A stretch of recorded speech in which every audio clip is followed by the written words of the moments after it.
Flat Earth Clues, Part 10, Hiding God. This is part of a series of clues that can help you get your head around both the design of the flat Earth system we live in and who has been involved in the deception to hide it from you. As you can tell from the title, I'm taking a different approach. Eventually, I was going to have to address the question of what happens next, or what we do now with the information at hand. If you've made it through the guide and the first 9 clues, then at this point you're either buying into the flat model or on the fence. If this is the first one you went to because of the title, I recommend you go back, because we're not going to do much in the way of reviewing. But if you're still with me, then you would agree that 1, the world you've been taught has been kept from you, and 2, one way or another, you would like to prove this out. So how is this possible? The authority in question who created what you call the globe is guarding all the gates. They protect the sky, the outer edge, and most importantly, the education system that shows us at an early age what they want us to see. Nobody listening to this has their own spaceship or advanced rocket program. Nobody actually owns a long-distance icebreaker. And while some of you may have a private plane, I wouldn't recommend testing a military barrier that technically doesn't exist. But then again, you have to remember that this is not the story of David and Goliath. The hidden world was never going to be sustainable forever.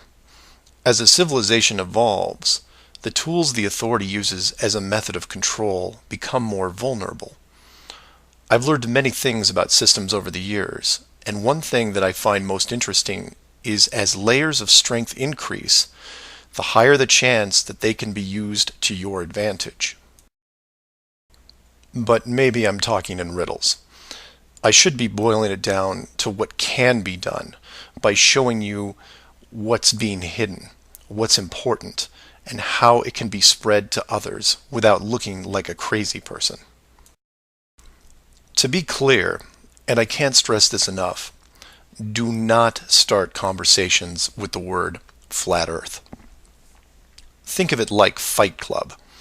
The first rule of Flat Club is that you do not talk about Flat Club. Before you started waking up and watching all these things, you were like me. You laughed and mocked everything that was flat Earth. You may have learned faster than others, but the knee-jerk reaction by 99% of the people was created the day they sat down in a classroom and stared at the globe. Look at the videos, not just mine, but others who are putting forward some great arguments, and ask the questions that people can relate to. I'm going to introduce 3 very important questions that you can use, each with a statement that precedes it, and each statement is a motivation for a different group of people. If you don't fall into one of these 3 groups, then I guarantee you know people that do.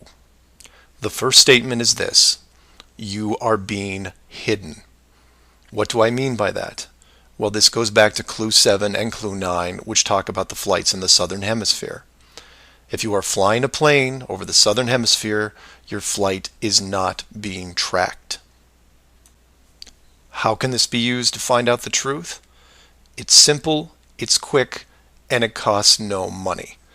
No matter what country you live in, send a quick note to your local, state, or federal representative and ask them this question: why are citizens of our country flying over oceans without the safety net of the GPS system? And remind them that GPS stands for global, not partial. Without GPS, anything could happen to your plane and no one knows where you are. And while you're at it, remind them that the GPS system was built by the United States Department of Defense, who never does anything small. The system that is in effect now has what appears to be huge, deliberate gaps in the Southern Hemisphere only. Do not mention flat Earth. Just voice your concern about the safety of you, your loved ones, and your fellow citizens. Will they get back to you? Possibly. Will they give you a satisfactory answer? Not a chance, because they will only have what the military gives them.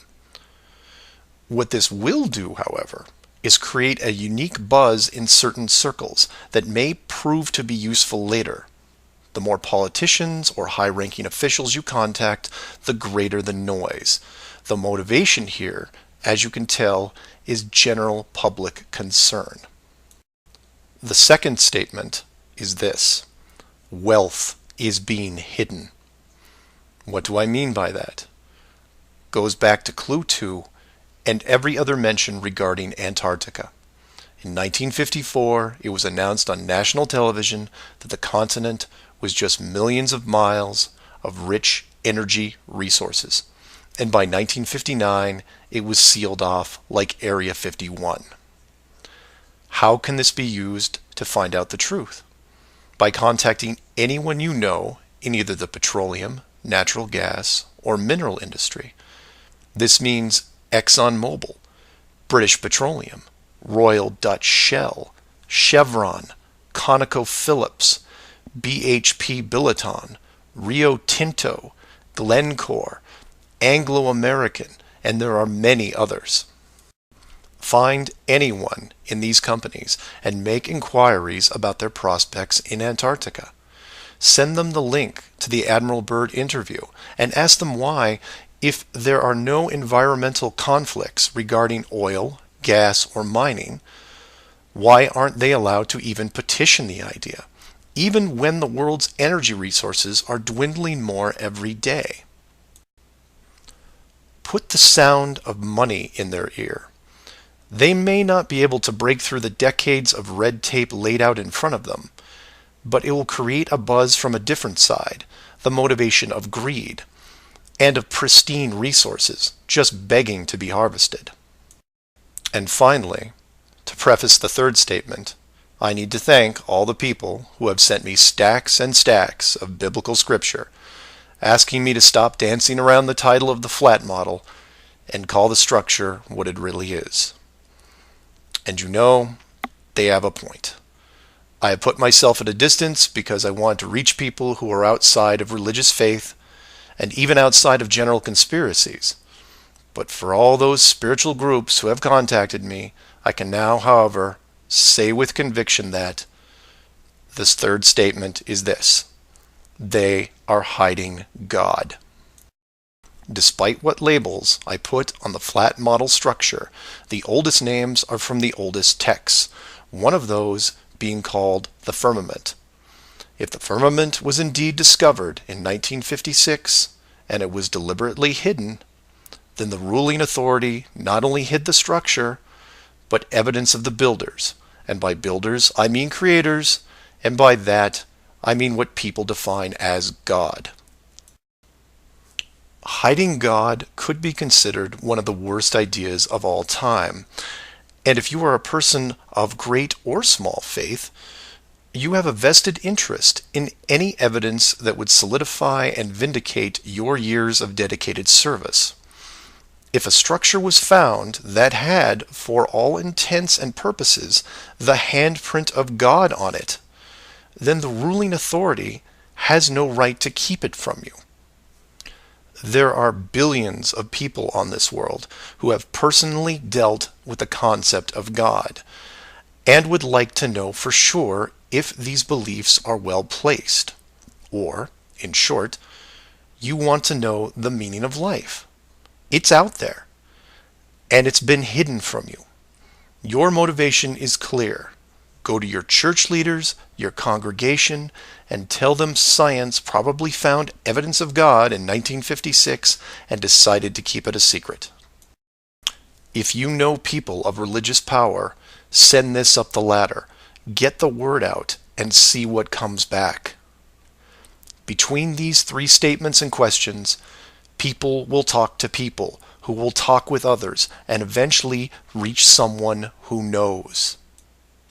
This isn't a grassroots or groundswell movement that takes a long time, because the system that has been used to mold and control you these past years has been based on speed, and by that I mean real time.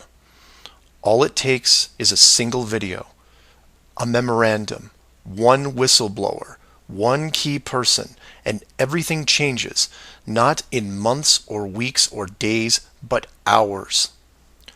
And in those hours, everything changes because of the speed. People all over the world wake up and look at the sky with new eyes, and things start to get better. One person. That's all it takes. One person to come forward and share what has been hidden for so long. Maybe someone who is tired of all the games. Maybe someone who has gone year after year burdened by such a heavy secret. Maybe you, who are listening right now, who is looking for a reason to come forward. This is it. And if you don't want to walk into the light and be the hero, I understand. But if you can't, for whatever reason, then be anonymous. Share the message and help us make this world better, because it can be better. For everyone else, give this person an opening. Give them the opportunity and give them the support they need to help reclaim what's left of our civilization, because we need it now more than ever. I will keep spreading the word for as long as I can, in hopes that everyone that hears it starts seeing things with new eyes. And I encourage each of you to do the same. And maybe one day we will learn to treat others better than we treat ourselves.